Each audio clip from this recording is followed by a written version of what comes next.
Shalom saudara-saudara, kembali lagi bersama saya Krisanto di dalam short message untuk GKIC Inspire. Nah, sebelumnya saya sempat berbicara mengenai Tuhan sedang meriset segala sesuatu di kehidupan kita. Nah, seperti komputer yang sedang diriset, apapun yang kita lakukan kita tidak bisa apa-apa karena memang lagi diriset sampai dia bergulir kembali, berjalan, baru kita bisa melakukan aktivitas kita kembali. Pekerjaan bisa berjalan kembali, aktivitas kita bisa lakukan lagi, kita bisa pergi keluar lagi. Tapi pada masa ini tidak ada yang bisa kita lakukan, kita hanya bisa berdiam, be still. Nah, pada masa ini orang yang melakukan saving sebelumnya ataupun menge-save pekerjaannya, dialah yang bijaksana. Seperti kita sudah save pekerjaan kita, tiba-tiba di reset komputernya, begitu kita kembali lagi, komputer itu nyala, kita bisa melanjutkan lagi pada titik terakhir. Nah, bagi orang-orang yang sudah save, berbijaksananya iya, mereka mempunyai saving. Tapi bagi orang-orang tidak punya saving, bagaimana Pak? Nah, jangan takut sebab Tuhan berkata di Amsal 23:18, karena masa depan sungguh ada dan harapanmu tidak akan hilang. Nah, masalahnya kita berharap kepada siapa? Kita berharap kepada diri kita, pekerjaan kita, ataupun kepada Tuhan Yesus. Nah, pada hari ini message yang ingin saya bawakan, saya beri judul Blessed by Burdens. Nah, ini sangat penting bagi kita untuk menyadari bahwa burden itu, cobaan itu tidak selamanya itu adalah masalah. Bisa saja berkat datang melalui pencobaan ini. Bagaimana kita bisa tetap merasa diberkati walaupun di dalam beban ataupun pencobaan. Nah, ini ada suatu rahasia yang Tuhan ingin bagikan pada hari ini. Karena beban atau burden adalah proses pemurnian untuk menjadi lebih kuat, lebih baik, dan lebih kokoh.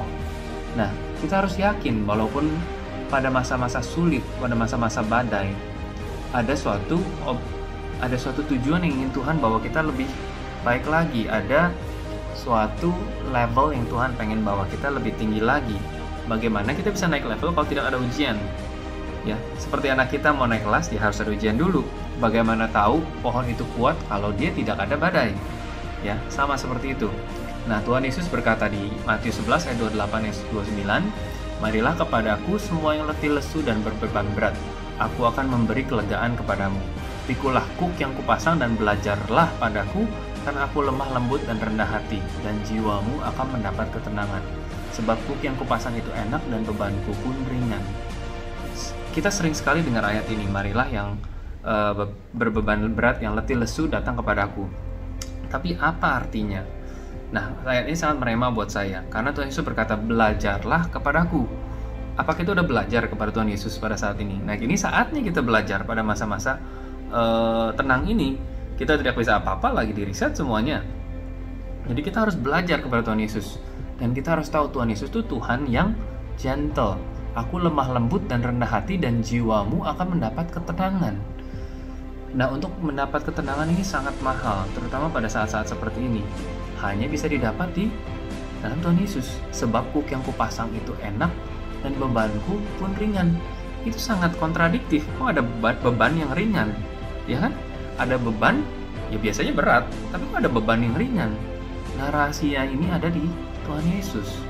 Nah, saya ingin ajak saudara-saudara untuk tetap bergantung kepada Tuhan Yesus sebagai sumber kekuatan kita. Kita tetap cari apa yang maunya Dia. Karena di saat ini kita hanya bisa diam, be still, dan listen, mendengar. Coba untuk mendengar Tuhan mau kemana ya arahnya, apa yang harus saya lakukan untuk pekerjaan saya, apa yang harus saya lakukan untuk pelayanan saya, untuk bisnis saya, untuk keluarga saya. Kita listen, coba dengar Tuhan apa yang Engkau mau gitu.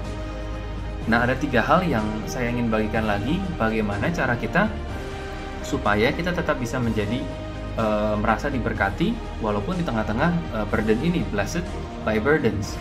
Di Yeremia 17 ayat 7-8 tulis, diberkatilah orang yang mengandalkan Tuhan, yang menaruh harapannya pada Tuhan.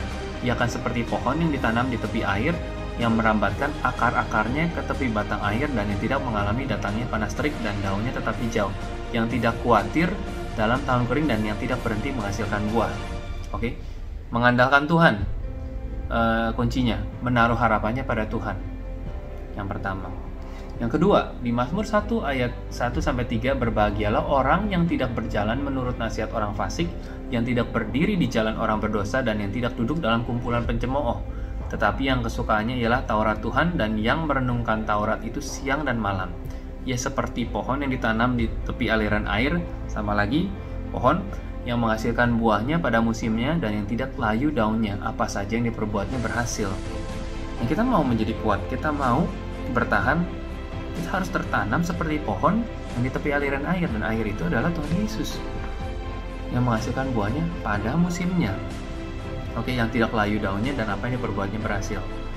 Oke, jadi yang pertama kita harus tetap mengandalkan Tuhan, menaruh harapannya kepada Tuhan. Itu satu, sangat penting sekali.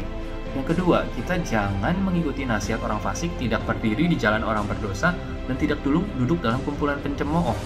Nah, 3 hal ini penting karena apa yang kita kelilingi kita dengan informasi-informasi ataupun berita-berita ataupun teman-teman yang tidak membangun, itu akan membuat kita down. Gimana kita mau grow kita punya akar kalau apa yang kita dengar semua itu negatif. Nah, yang ketiga makanya dibilang kesukaannya adalah Taurat Tuhan, merenungkannya siang dan malam.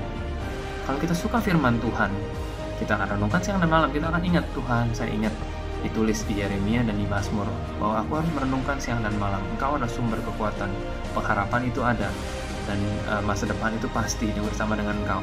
Nah, ini yang mengencourage kita untuk bertahan di dalam segala keadaan. Saya yakin setiap kita akan mengalami terobosan, saudara-saudara. Pada saat ini perlombaannya bukan untuk menjadi lebih besar, untuk menjadi lebih mewah, lebih gagah, ataupun lebih keren, tapi perlombaannya adalah untuk menjadi siapa yang lebih tertanam, lebih kuat bertahan di dalam masa-masa ini. It's not about being great on the outside, but being deep in the inside, dimana kita bisa mengambil kekuatan kepada sumbernya. Semoga memberkati. Tuhan Yesus memberkati.